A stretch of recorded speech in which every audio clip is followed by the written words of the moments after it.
يا أيها النبي قل لأزواجك وبناتك ونساء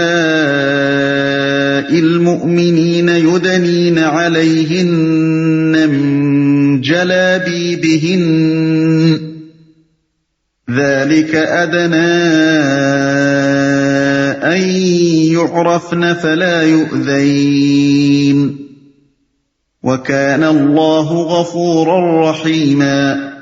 اے نبی اپنی بیویوں اور بیٹیوں اور اہل ایمان کی عورتوں سے کہہ دو کہ اپنے اوپر اپنی چادروں کے پلو لٹکا لیا کریں، یہ زیادہ مناسب طریقہ ہے تاکہ وہ پہچان لی جائیں اور نہ ستائی جائیں۔ اللہ تعالی غفور و رحیم ہے۔ پلو لٹکا لیا کریں۔ اصل الفاظ ہیں یدنین علیہن من جلابیبہن۔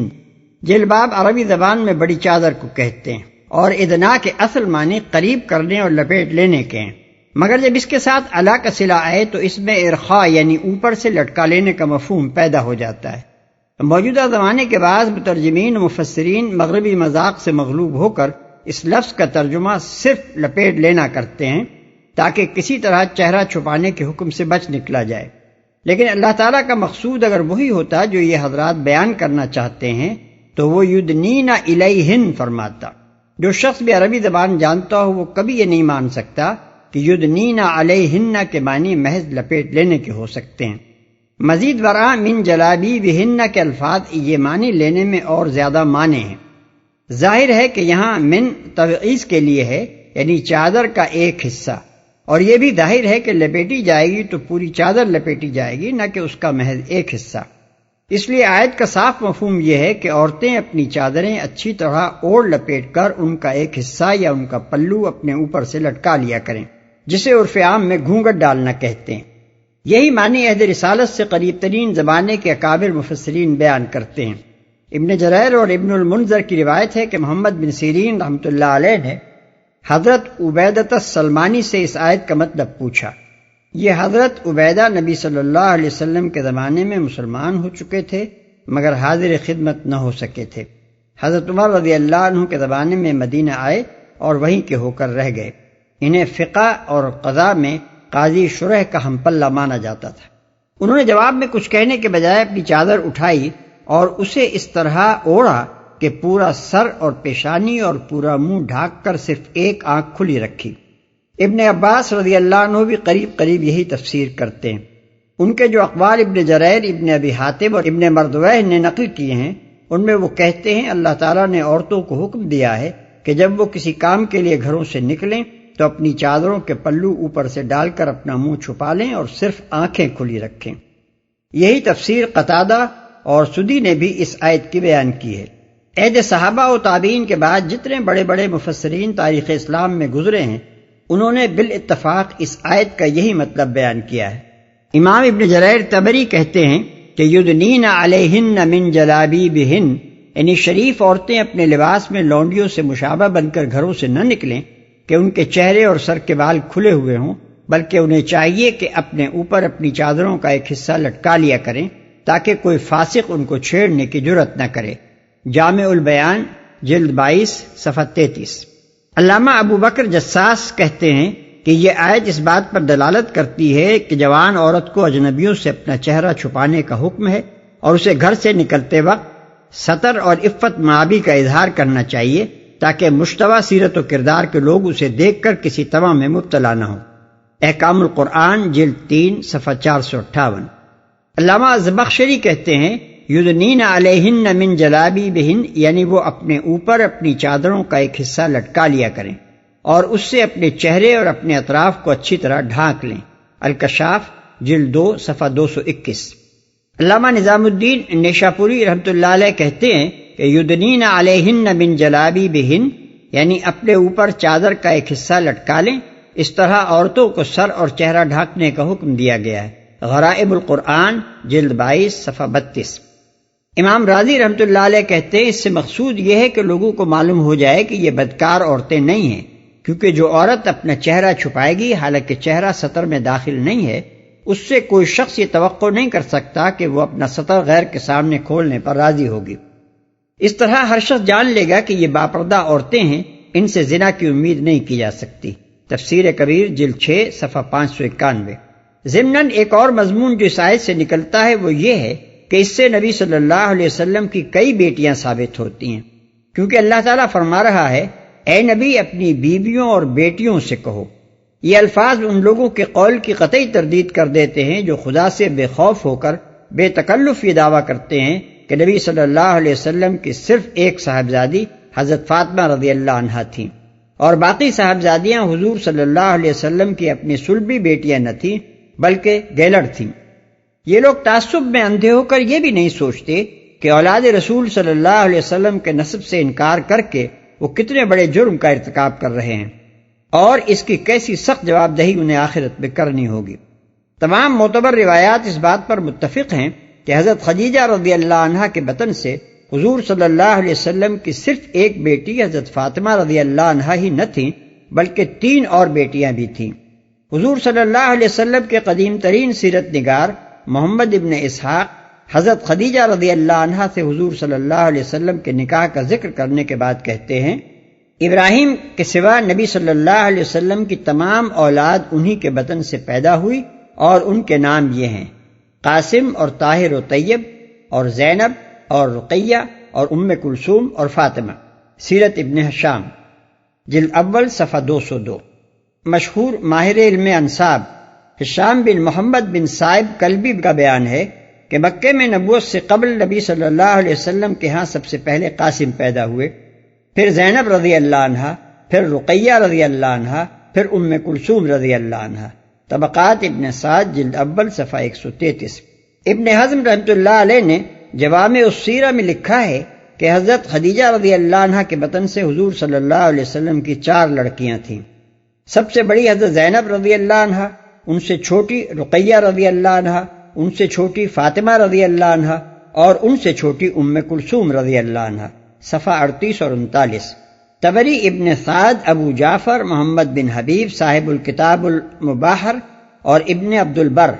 صاحب کتاب الاستیاب مستند حوالوں سے بیان کرتے ہیں کہ نبی صلی اللہ علیہ وسلم سے پہلے حضرت خدیجہ رضی اللہ عنہا کے 2 شوہر گزر چکے تھے، ایک ابو حالہ تمیمی جس سے ان کے ہاں ہند بن ابو حالہ پیدا ہوئے، دوسرے عتیق بن عائض مخزومی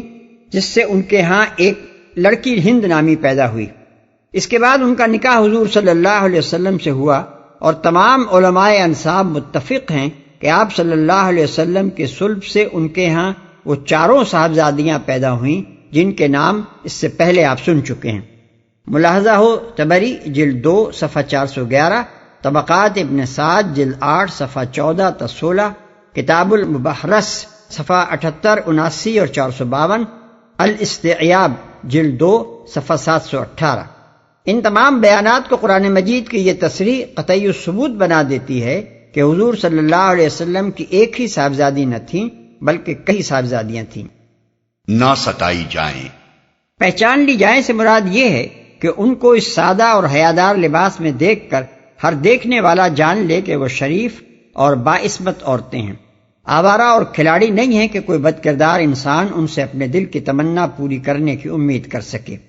نہ ستائی جائے سے مراد یہ ہے کہ ان کو نہ چھیڑا جائے، ان سے تعرض نہ کیا جائے۔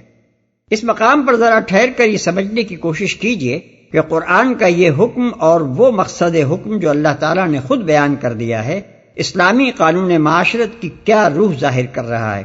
اس سے پہلے سورہ نور آیت 31 میں یہ ہدایت گزر چکی ہے کہ عورتیں اپنی آرائش و زیبائش کو فلاں فلاں قسم کے مردوں اور عورتوں کے سوا کسی کے سامنے ظاہر نہ کریں، اور زمین پر پاؤں مارتی ہوئی بھی نہ چلیں کہ لوگوں کو اس زینت کا علم ہو جو انہوں نے چھپا رکھی ہے۔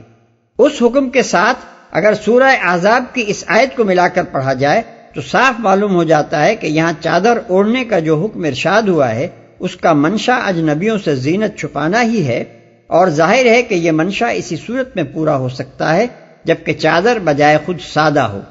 ورنہ ایک مزین اور جاذب نظر کپڑا لپیٹ لینے سے تو یہ منشا الٹا اور فوت ہو جائے گا۔ اس پر مزید یہ کہ اللہ تعالیٰ صرف چادر لپیٹ کر زینت چھپانے ہی کا حکم نہیں دے رہا ہے بلکہ یہ بھی فرما رہا ہے کہ عورتیں چادر کا ایک حصہ اپنے اوپر سے لٹکا لیا کریں۔ کوئی معقول آدمی اس ارشاد کا مطلب اس کے سوا کچھ نہیں لے سکتا کہ اس سے مقصود گھونگھٹ ڈالنا ہے تاکہ جسم و لباس کی زینت چھپنے کے ساتھ ساتھ چہرہ بھی چھپ جائے۔ پھر اس حکم کی علت اللہ تعالیٰ خود یہ بیان فرماتا ہے کہ یہ وہ مناسب ترین طریقہ ہے جس سے یہ مسلمان خواتین پہچان لی جائیں گی اور اذیت سے محفوظ رہیں گی۔ اس سے خود بخود یہ بات ظاہر ہو جاتی ہے کہ یہ ہدایت ان عورتوں کو دی جا رہی ہے جو مردوں کی چھیڑ چھاڑ اور ان کی نظر بازی اور ان کے شہوانی التفات سے لذت اندوز ہونے کے بجائے اس کو اپنے لیے تکلیف دہ اور اذیتناک محسوس کرتی ہیں۔ جو معاشرے میں اپنے آپ کو آبرو باختہ شمع انجمن قسم کی عورتوں میں شمار نہیں کرانا چاہتی بلکہ عفت مآب چراغ خانہ ہونے کی حیثیت سے معروف ہونا چاہتی ہیں، ایسی شریف اور نیک خواتین سے اللہ تعالیٰ فرماتا ہے کہ اگر تم فی الواقع اس حیثیت سے معروف ہونا چاہتی ہو اور مردوں کی ہوسناک توجہات حقیقت میں تمہارے لیے موجب لذت نہیں بلکہ موجب اذیت ہیں، تو پھر اس کے لیے مناسب طریقہ یہ نہیں ہے کہ تم خوب بناؤ سگھار کر کے پہلی رات کی دلہن بن کر گھروں سے نکلو اور دیکھنے والوں کی حریص نگاہوں کے سامنے اپنا حسن اچھی طرح نکھار نکھار کر پیش کرو، بلکہ اس غرض کے لیے تو مناسب ترین طریقہ یہی ہو سکتا ہے کہ تم ایک سادہ چادر میں اپنی ساری آرائش و زیبائش کو چھپا کر نکلو، اپنے چہرے پر گھونگھٹ ڈالو اور اس طرح چلو کہ زیور کی جھنکار بھی لوگوں کو تمہاری طرف متوجہ نہ کرے۔ جو عورت باہر نکلنے سے پہلے بنٹھن کر تیار ہوتی ہے اور اس وقت تک گھر سے قدم نہیں نکالتی جب تک کہ ساتھ سنگھار نہ کر لے، اس کی غرض اس کے سوا آخر اور کیا ہو سکتی ہے کہ وہ دنیا بھر کے مردوں کے لیے اپنے آپ کو جنت نگاہ بنانا چاہتی ہے اور انہیں خود دعوت التفات دیتی ہے۔ اس کے بعد اگر وہ یہ کہتی ہے کہ دیکھنے والوں کی بھوکی نگاہیں اسے تکلیف دیتی ہیں، اس کے بعد اگر اس کا دعویٰ یہ ہے کہ وہ معاشرے کی بیگم اور مقبول عام خاتون ہونے کی حیثیت سے معروف نہیں ہونا چاہتی بلکہ عفت مآب گھر گرہستن بن کر رہنا چاہتی ہے، تو یہ ایک فریب کے سوا اور کچھ نہیں ہے۔ انسان کا قول اس کی نیت متعین نہیں کرتا بلکہ اس کی اصل نیت وہ ہوتی ہے جو اس کے عمل کی شکل اختیار کرتی ہے، لہذا جو عورت جاذب نظر بن کر غیر مردوں کے سامنے جاتی ہے اس کا یہ عمل خود ظاہر کر دیتا ہے کہ اس کے پیچھے کیا محرکات کام کر رہے ہیں۔ اسی لیے فتنے کے طالب لوگ اس سے وہی توقعات وابستہ کرتے ہیں جو ایسی عورت سے وابستہ کی جا سکتی ہیں۔ قرآن عورتوں سے کہتا ہے کہ تم بیک وقت چراغ خانہ اور شمع انجمن نہیں بن سکتی ہو، چراغ خانہ بننا ہے تو ان طور طریقوں کو چھوڑ دو جو شمع انجمن بننے کے لیے موزوں ہیں اور وہ طرز زندگی اختیار کرو جو چراغ خانہ بننے میں مددگار ہو سکتا ہے۔ کسی شخص کی ذاتی رائے خواہ قرآن کے موافق ہو یا اس کے خلاف، اور وہ قرآن کی ہدایت کو اپنے لیے ضابطۂ عمل کی حیثیت سے قبول کرنا چاہے یا نہ چاہے، بہرحال اگر وہ تعبیر کی بددیانتی کا ارتکاب نہ کرنا چاہتا ہو تو وہ قرآن کا منشا سمجھنے میں غلطی نہیں کر سکتا۔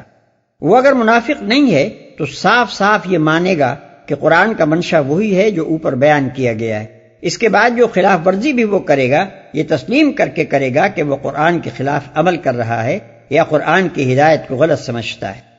اللہ تعالی غفور و رحیم ہے،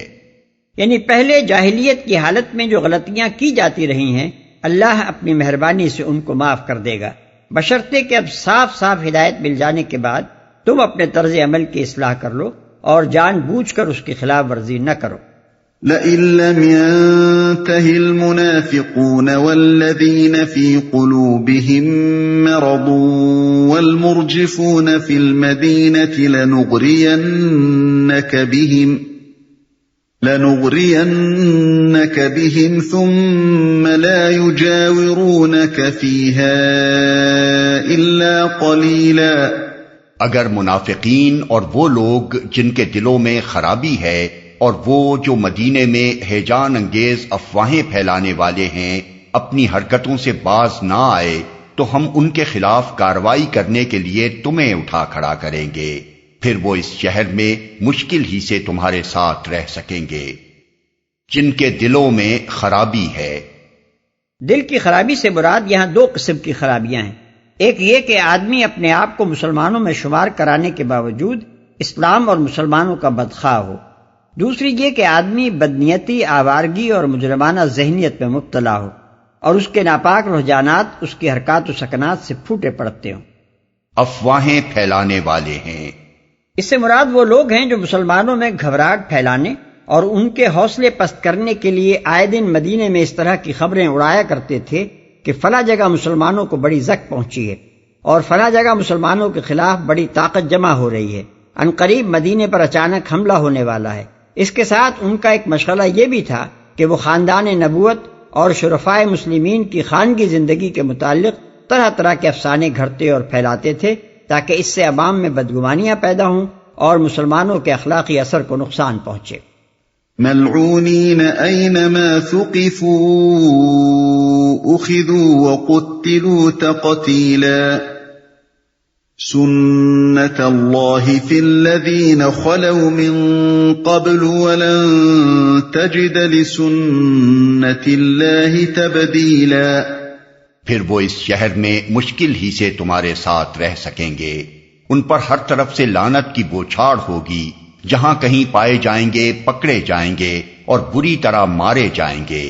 یہ اللہ کی سنت ہے جو ایسے لوگوں کے معاملے میں پہلے سے چلی آ رہی ہے، اور تم اللہ کی سنت میں کوئی تبدیلی نہ پاؤ گے۔ یعنی یہ کہ اللہ کی شریعت کا ایک مستقل ضابطہ ہے کہ ایک اسلامی معاشرے اور ریاست میں اس طرح کے مفسدین کو کبھی پھلنے پھولنے کا موقع نہیں دیا جاتا۔ جب بھی کسی معاشرے اور ریاست کا نظام خدائی شریعت پر قائم ہوگا، اس میں ایسے لوگوں کو پہلے متنبع کر دیا جائے گا تاکہ وہ اپنی روش بدل دیں، اور پھر جب وہ باز نہ آئیں گے تو سختی کے ساتھ ان کا استحصال کر ڈالا جائے گا۔ يسألك الناس عن الساعة قل إنما علمها عند الله وما يدريك لعل الساعة تكون قريبا۔ لوگ تم سے پوچھتے ہیں کہ قیامت کی گھڑی کب آئے گی، کہو اس کا علم تو اللہ ہی کو ہے، تمہیں کیا خبر، شاید کہ وہ قریب ہی آ لگی ہو۔ قیامت کی گھڑی کب آئے گی؟